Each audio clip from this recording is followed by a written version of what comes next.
Ladies and gentlemen, welcome back to the Gridiron Grind, your ultimate stop for all things NFL, where the hits are hard, the stakes are high, and the drama never ends.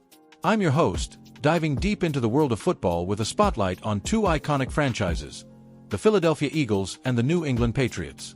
Today, we've got some electrifying updates from Foxborough that could shake up the AFC East race, and we'll tie it all in with what's brewing down in Philly. Buckle up, because if you're a fan of resilient defenses, comeback kings, and that unbreakable team spirit, this one's for you. Ever wonder how a single player's return can flip the script on a season? Well, stick around, we're about to find out. First off, let's zoom in on the New England Patriots, folks. Coming off their bye week in Week 14, the Pats are gearing up for a massive showdown in Week 15 against their bitter rivals, the Buffalo Bills, right there at the fortress known as Gillette Stadium. And here's the headline that's got Pats Nation buzzing. 3 key players are back on the practice field, injecting some much-needed hope into this playoff push. We're talking defensive tackle Khyiris Tonga, left guard Jarrett Wilson, and special teams captain Brendan Schooler, all shaking off injuries and rejoining their teammates. These guys missed the Week 13 win over the New York Giants, but their presence now? It's like a shot of adrenaline for a team that's been battling through the trenches all season. Now, let's break this down player by player, because in the NFL, every snap counts. Starting with Khyiris Tonga, this guy's a beast in the middle of that defensive line.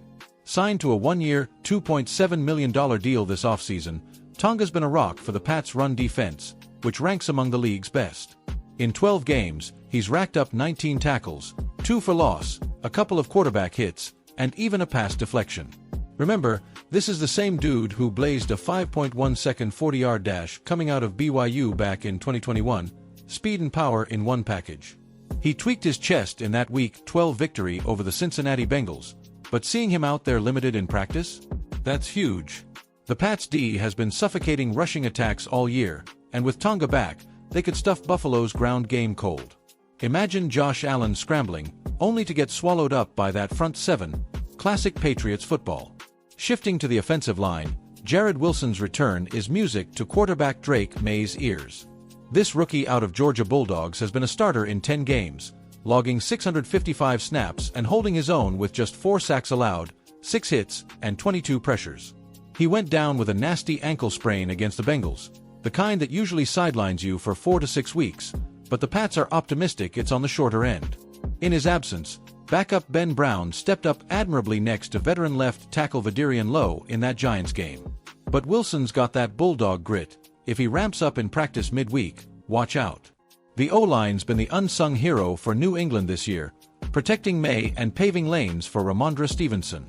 Without them, it's chaos. With them, it's poetry in motion. And don't sleep on Brendan Schooler, the heart and soul of those special teams units. At 28, this captain's been everywhere, leading the team with 12 tackles on kicks and punts. He's just too shy of his career-high 14 from his 2022 rookie year. He twisted his left ankle early in that Giants matchup, hobbling off in frustration, but his return to practice signals he's itching to get back. Special teams can win or lose games in December. Folks, think blocked punts, game-changing returns. Schooler's that glue guy, and the Pats need him firing on all cylinders against a Bills squad that's no slouch in the kicking game. But hey, it's not all sunshine in Foxborough. Running back Terrell Jennings was a no-show at practice, still possibly in concussion protocol after leaving the Giants game. The Florida A&M product has 73 yards and a touchdown on 23 carries this season. Not huge numbers, but he's that spark off the bench. And linebackers Robert Spillane and Harold Landry? They sat out too, but it looks like load management for these vets. The Pats are playing it smart, preserving their edge rushers for this pivotal AFC East clash. A win over Buffalo could clinch the division. Talk about high stakes. Coach Mike Vrabel. Wait, hold on, in this hypothetical 2025 twist, if Vrabel's at the helm after his Titans days, he's all about toughness. He told reporters at Gillette, "Some of these guys might practice today, but we'll have them ready midweek. We're monitoring everyone closely." Smart words from a coach who's been there, done that. Now, let's pivot to the Philadelphia Eagles, because no NFL chat is complete without touching on the birds. While the Pats are nursing their wounds in the cold New England air, the Eagles are soaring through the NFC East gauntlet down at Lincoln Financial Field.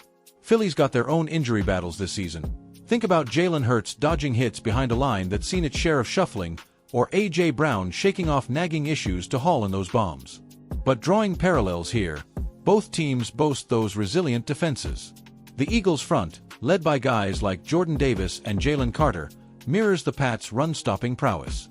Remember, Philly's D ranked top 5 against the rush last year, much like New England's current unit with Tonga anchoring it. Historically, these two franchises are linked by epic Super Bowl clashes that still give fans chills. Flashback to Super Bowl 39 in 2005. Tom Brady and the Pats dynasty edging out Donovan McNabb's Eagles 24-21 in a nail-biter. Then, the revenge in Super Bowl 52 in 2018. Nick Foles, the ultimate underdog, outdueling Brady with a legendary Philly special trick play. Foles catches a touchdown pass. Pure magic. The Eagles hoisted the Lombardi Trophy for the first time, shocking the world and igniting Philly streets in celebration. The Pats, of course, dominated with 6 rings in the Brady-Belichick era, but post-Brady, they're rebuilding around young guns like Maye, much like the Eagles did after their own dynasty teases. Let's geek out on some stats for context.